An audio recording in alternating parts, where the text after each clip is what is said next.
that aspect of his submission to the effect that it is an NDC MPP chairman who is sharing relief items. Mr. Speaker, earlier the position had been that nothing at all had been done in the constituency, and now it is changed to an MPP chairman. I hold a view that, in the words of the then acting leader, this is a sensitive matter. It is of national character, unquote. Shall we therefore focus on this matter and construct our submissions in these lines? I thank you, Mr. Speaker. This is the House of Records.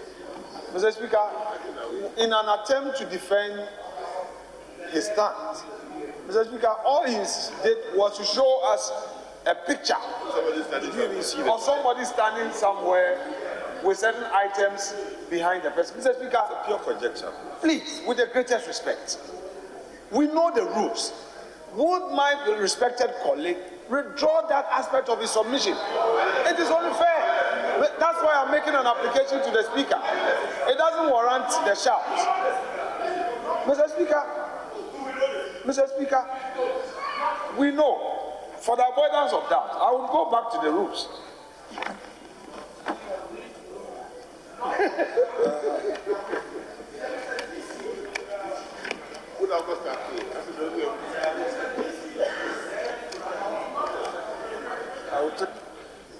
The honourable member is prepared to tender in the video evidence. It is very clear.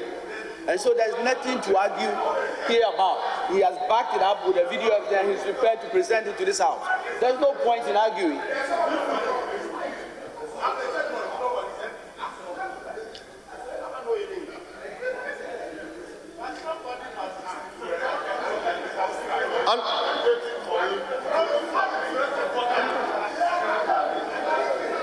Mr. Speaker,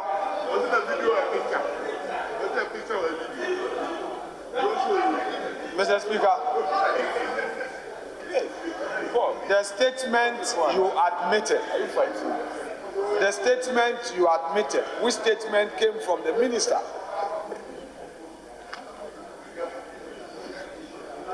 was admitted on the strength of Order 72. Mr. Speaker, the rule requires of us to make comments within the confines of that statement. That's exactly what our rule says. So you are not to introduce new matters, controversial issues, Mr. Speaker, bring matters of factual inaccuracies, Mr. Speaker, and if we allow this to stay in the records, Mr. Speaker, it will amount to giving, Mr. Speaker, an open check to any member to stand here to say anything merely by showing us a picture. Mr. Speaker, today he has that liberty in this House. Tomorrow he may not be a member of Parliament, and somebody will be a member of Parliament saying certain things about him. He will not have a right of audience to immediately respond. The man you claim to be doing what you claim he did is not in this chamber to defend himself. Meanwhile, you do not have such evidence to support that claim. Mr. Speaker, I have made an application to you. Your duty is to consider the application to either, Mr. Speaker, dismiss it or uphold. I am inviting you to uphold it because I am fortified by the rules.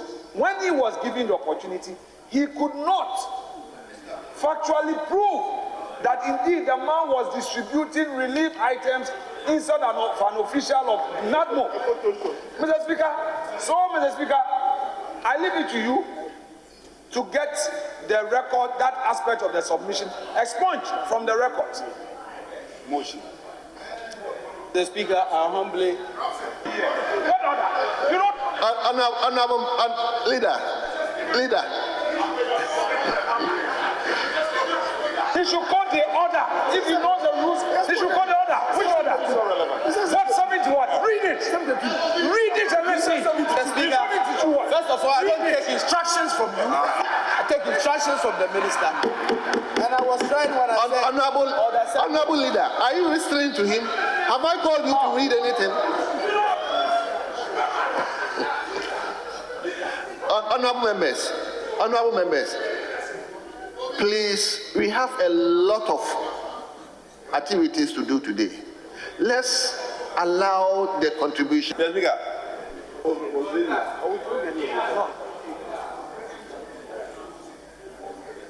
Yes, leader, I will invite you, but There is a statement that came under Order 72, and we are required as members of Parliament to make comments. I'm wondering why, in a situation like this, a list will be given you, which list will limit your call. And then, Mr. Speaker, there are a lot of women on their side. So far, they've called 4, only one. Joycelyn, only one woman. Mr. Speaker, they have 3 ladies here. So far, only one. Honorable leader. And then why did the minority leader, the deputy minority leader, Honorable give you leader, a list of 4 men, only 1 woman? Honorable leader. Mr. Speaker, please. This is limiting members from commenting. I just want to know, there are more women in this chamber. Honorable leader. No, Mr. Speaker, I'm seeking your guidance. Mr. Speaker, I'm seeking your guidance. We are not giving a list. We want Mr. Speaker to freely pick. If you catch his eye, he calls you. But in your case, you are limiting Mr. Speaker. You are limiting Mr. Speaker by giving him a list. This is on a matter, so you have selected members to comment. When the rule requires of us to get up freely, if you catch Mr. Speaker's eye, you are given the opportunity to comment. There are women in this chamber. Salaga South is here. Honorable Nadi, Okankwe North is here. Leader, it's enough. I've heard you. Mr. Speaker, I'm seeking your guidance. I've heard you. Only one woman, Joycelyn, only one out of 5. Mr. Speaker, the record should speak for itself. Yes. Mr. Speaker, this is gender propaganda. Mr. Speaker, I know my colleague just returned from the presidential primaries and he's not happy that Dr. Bawumia lost in his constituency. So he's frustrated. Very. So he's looking for any opportunity to vent. But Mr. Speaker, let me be clear. Yes, we made a deliberate decision to let those who are most affected to speak. And Honorable Joycelyn is one of those people who is seriously affected. I wish when he got up, he would have been speaking to give her support beyond this chamber to provide relief item. But he decided to go on the same tangent. Guess what? If you look around, you have only one lady. You call yourself majority. You have only one lady sitting behind you. What about that? What have you been doing to the women? Only one lady. You are in a majority. We have more people here. You should be more worried as to why members of the majority don't come to Parliament. Be worried about that one. We are more than you. As minority, we are always more than you. Why? Be worried about that as a leader. So, Mr. Speaker, yes, we made a decision. And Honorable Joycelyn will speak. I will speak for the people who are affected. Indeed, you are not affected, so you don't know the essence of what we are doing. So, Mr. Speaker, yes, we took a decision, and Honorable Joycelyn will make her point without interjection from the Deputy Leader. Well noted. Honorable Joycelyn Tete. There are 2 things I want to draw your attention to. 1, in her opening statement, she said that our side is making a mockery of the situation there. 2, she again contended that in this situation, the attitude of governments is to the effect, and quote, that their agenda clear those who don't vote for us. Quote, agenda clear those who don't vote for us, unquote. Mr. Speaker, nothing can be less serious than this. Maybe she can make a point forcefully and express dissatisfaction, which will be within her right as a member of parliament, because he who feels it knows it. If there's a situation in your constituency, you are the best person to describe it. It's a right bona fide. It cannot be taken away from you. But to the extent that you say, Mr. Speaker, that the government has an agenda, clear those who don't vote for us. Mr. Speaker, with respect, it demands a withdrawal and an apology. Mr. Speaker, that this side of the house making mockery of a disaster, Mr. Speaker, the majority leader is on record as saying that we outside our caucus mobilizations, we are donating 150,000 to this matter. Mr. Speaker, yesterday on my own feet here, I made a pledge to get something for our honorable colleague Doyo, who, Mr. Speaker, we had to vary order of business. We had to vary order of business to allow her to make the statement, and we all contributed. Again, I sought the leave of the majority leader to pledge a further 50,000 for her from our caucus funds. Mr. Speaker, what is happening is not limited to a constituency. From Honorable, from Pru East, area, Salaga North, Honorable Zuera is here, yes, your constituency. Banda, Mr. Speaker, it's all the way from the Savannah regions, northeast, down to Bono, Oti. Mr. Speaker, down. So, Mr. Speaker, for somebody to create a colleague, a respected colleague for that matter, to say that the government has an agenda, eliminate those who vote against us. Mr. Speaker, it's far from the truth. This must be withdrawn, unqualified apology rendered, because, Mr. Speaker, government officials have trooped the affected areas. Government, through NADMO, has demonstrated commitment. Are you making a statement, Mr. Speaker? You see? Oh, what is this? Mr. Speaker, with respect, a member may disagree with me, but this issue of the minority side all the time coming in to speak, undermining your authority, is becoming one too many. Mr. Speaker, I will never get up on my mic when a colleague is on his feet. So, Mr. Speaker, please, this is the invitation to you. The ball is in your court. I'm inviting you to hold that the submission made by me, drawing your attention to the unacceptable language by our respected colleague, be withdrawn with a consequential order directed at her to apologize to us as the majority caucus and to the government. And never should any record in this house reflect a statement of this in the history of our democracy. It should never happen. Never should this happen. Well, I will give the seat to the first deputy speaker. But I think the reference he's making is in respect of our standing orders 93-2. So I think the first deputy speaker will continue from here. Because the first deputy speaker wouldn't know that you intended giving the opportunity to the two leaders. He just spoke. So you don't direct before you go to leaders. Yes. You will speak.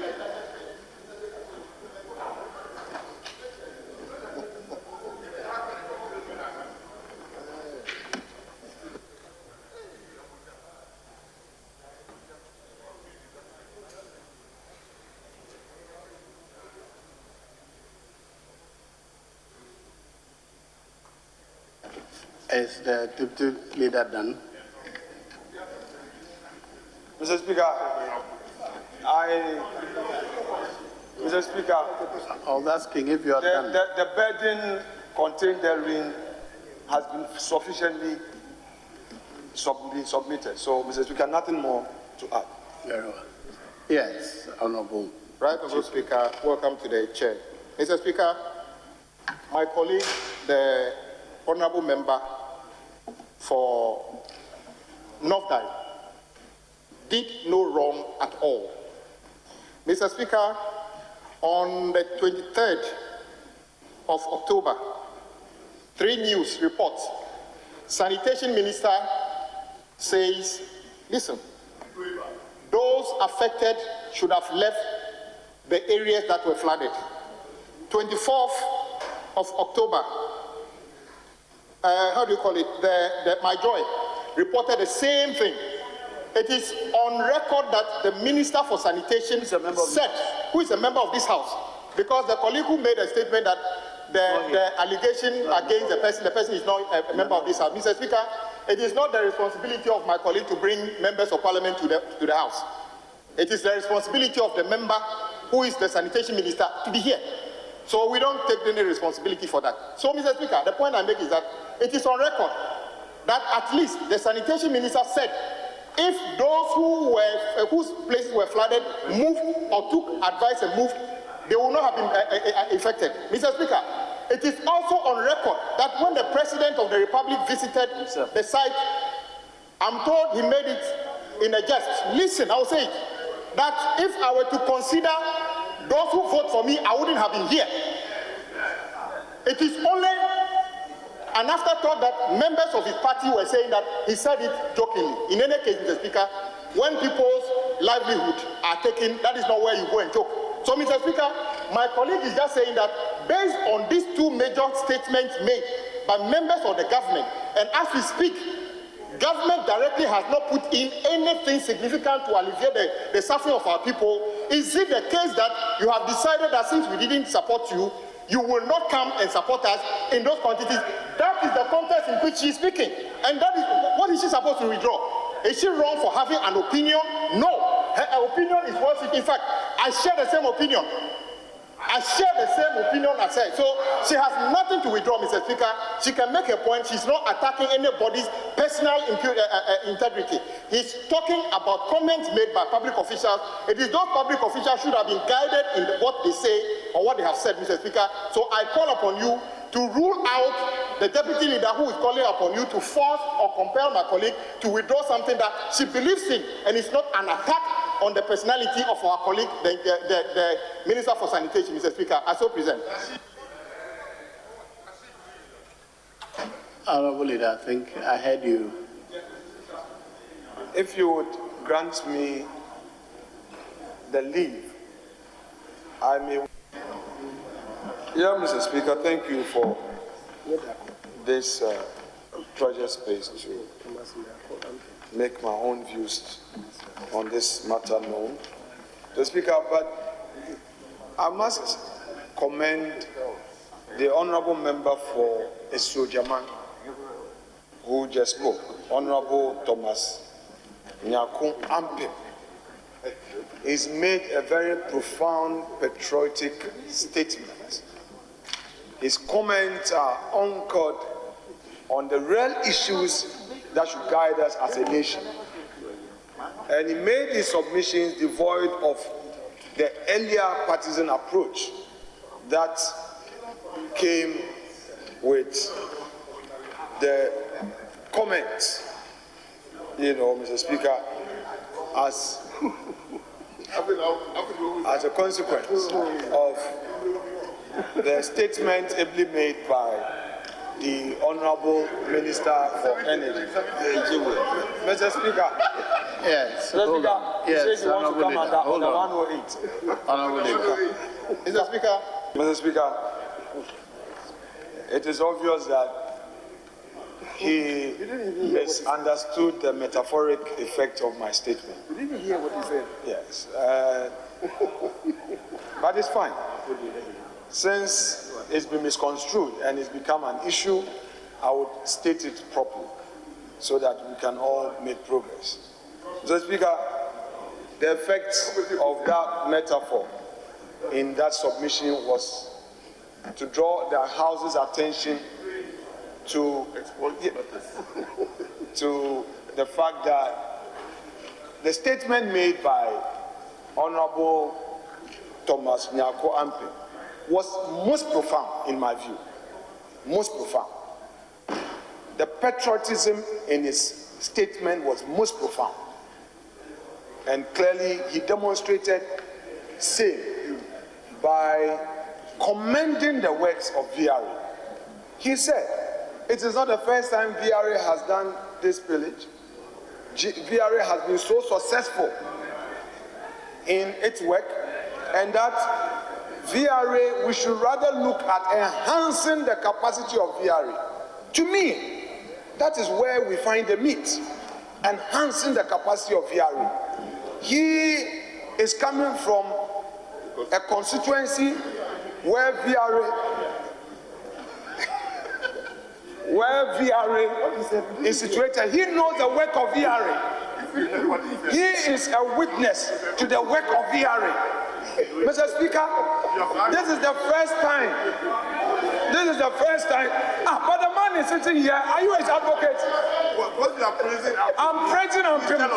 Are you jealous of the praises, Mr. Speaker? Are you jealous of praising him? Mr. Speaker, Honorable Thomas Nyako Ampem has highly commended the work of VRA, and the record will reflect, and posterity will have it, that when it came to a point where the work of VRA was misconstrued, he stood out. Honorable Leader, hold on. Yes, Honorable Nyako Ampem.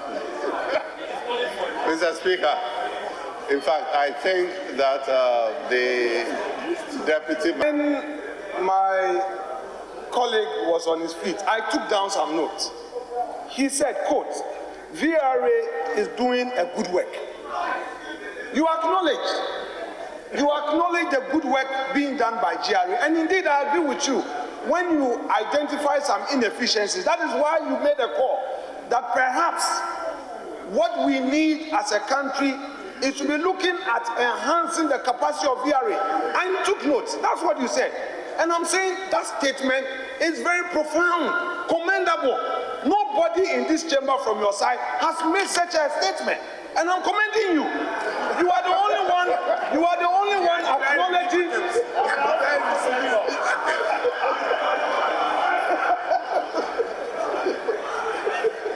Mr. Speaker, such a profound patriotic statement coming from the honorable member from Esojaman must be acknowledged, and I associate myself with that statement. I am inclined to accept that. This is a national call. This is what we need in this chamber. We don't need partisanship in all matters. This member has stood out. Today, posterity will record your good works. Honorable Ampem Dako, you have not been partisan. History will remember you. That you are acknowledging the good works of a state institution. You are calling for an inquiry that would enable VRA enhance its capacity. These are your words, and I commend you. I agree that there must be. It's a democratic imperative. If we don't institute inquiries into such matters, Mr. Speaker, we will not make any headway in our democracy. So I agree. By agreeing, we would be able to commend their hard work, such as he's doing. Mr. Speaker, again, an impression is being created as though the situation is limited to a particular constituency. Mr. Speaker, so far I must acknowledge that Northern constituency has been very visible for the optics. Mr. Speaker, if you see what is happening there, I think the industry of the Member of Parliament in bringing that to the fore has also contributed to that, and I agree. it is obvious that those affected there have also received a considerable amount of relief items. I think earlier on the submission created an impression that the member of parliament had personally, I think that was his contention. But I think that the language was misused. The language should have been that his constituents have benefited immensely, and they are still benefiting. The Minister of Finance is there, NADMO is there, the Energy Minister has been there. So, Mr. Speaker, anybody who will say, I have donated rice, I have donated cash, I am acknowledging the fact that I have personally not been there, but I have given money, I have given rice, I am still contributing, because you know, part of me is from there. From some parts of the areas affected. Mr. Speaker, I won't mind you. Mr. Speaker, so nobody, for partisan reason, should say that the government has done nothing. The government has done something. We should say that it is not sufficient, and I would agree.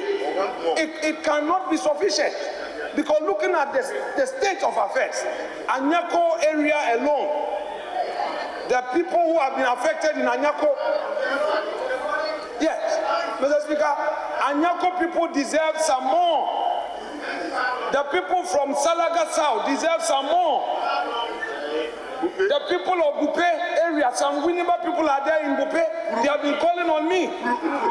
Mr. Speaker, prove they are all been calling. I have a Futu people, they are doing fishing.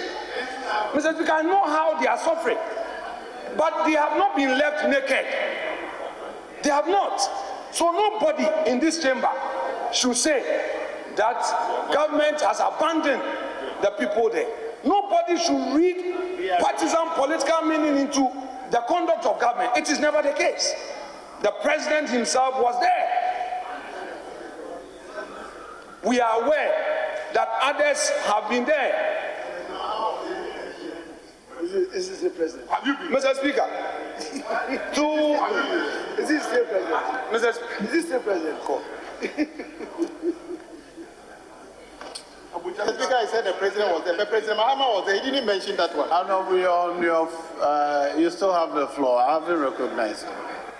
Especially the president. Mr. Speaker, so I just want us to get the record straight that in such a situation, not only the government but the media, City FM did so well and drew attention to the situation. Is it for me to talk about what your party has done?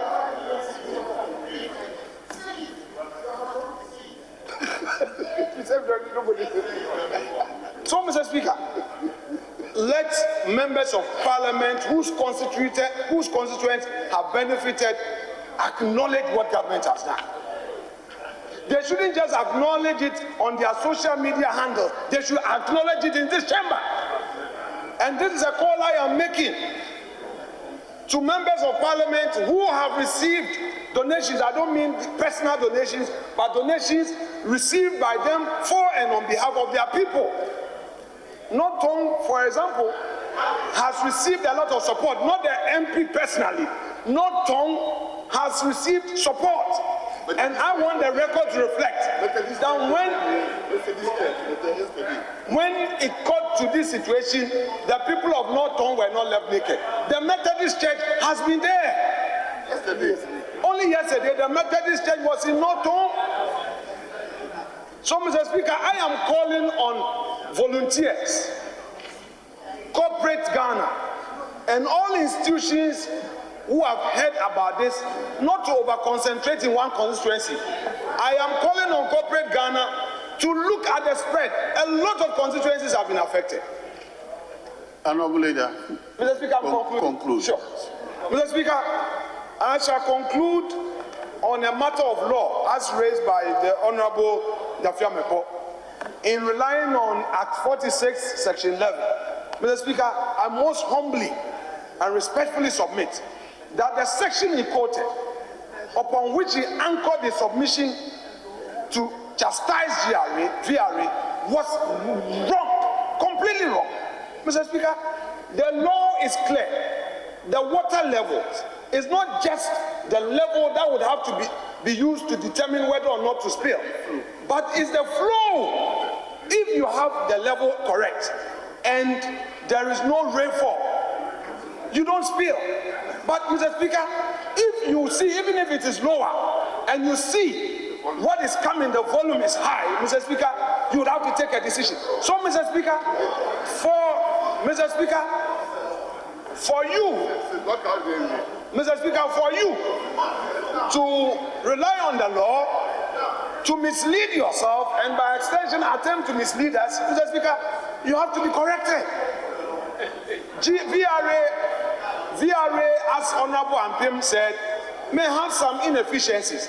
I think that after this exercise, we should rather concentrate on looking at what we can do as a nation, so that in future, should such a thing happen, it will not get out of hand. And even look at where our people are located. Is it the case that they are so close to the areas that when there's spillage, they will be most affected? Then we educate our people. These are matters for consideration. Mr. Speaker, I most respectfully submit and thank you for this opportunity. Yeah, Mr. Speaker, the approach taken by the Minority Chief Whip, in my view, is superior to the earlier position taken by me. I therefore abandon my earlier position and go with his, except to say that the further amendment he proposed on line 2, where he wants all to be deleted, doesn't find favor with me. I think the disjunctive effect created there is right on point. So there's no need to delete it.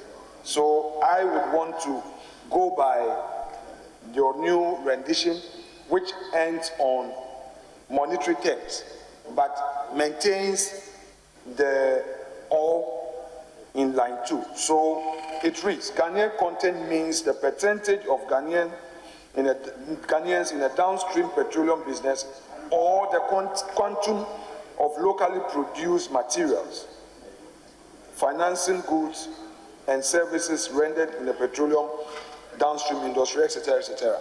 The first one is talking about shares. Shares that are ab initio introduced in the business. This one is talking about other considerations. So it is right in my view for them to create that disjointive effect. But it comes to the same thing. So we should proceed, Mr. Speaker, if Chair would align with this, so that we take away any other standard to be determined by the authority and keep it there. Now, Honorable Kobna Donko argued that there is room for an ally when it comes to these. So once that room will be there for you to come with a subsidiary legislation to cure any other lacuna, you have the opportunity to do so. For now, Mr. Speaker, I'm inclined to support him, subject to the amendment I proposed. Thank you, sir. The new definition for foreign company. I just want clarity whether or not in the Ghana Investment Promotion Act, the definition we gave there is consistent with this, and whether in the Companies Act, the definition we have there as to a Ghanaian company and what we are doing here, Mr. Speaker, go along. I just want that clarity because, Mr. Speaker, once we have a precedent, we don't want situations where we are amending our laws to create a new creature, which creature may have some interference with a bigger creature, and it becomes a matter of unnecessary litigation. So, Mr. Speaker, once the committee is satisfied that the definition given here aligns with the existing definition in the Companies Act, I am fine. I have to admit that I've not read the Companies Act recently. I don't have it immediately here. But I just want to have it on record so that we don't create any problem. I thank you, sir. The concerns raised by me, they should check. We are not taking the entire one. This one we're just that I agree. I don't have a problem. I'm trying to find out. I made somebody submit the Companies Act to me. When we come tomorrow, they can do their checks. And if there is no problem, we proceed. You know, then yes, then we can proceed with the third reading for them tomorrow and get it done. Okay. But I want the Deputy Minister to appreciate the industry of members in getting this thing done and the quality of debate. The Honorable Deputy Minister, for the record, I want you to appreciate the industry of members on this occasion. Looking at the time, it's almost 6 o'clock. No.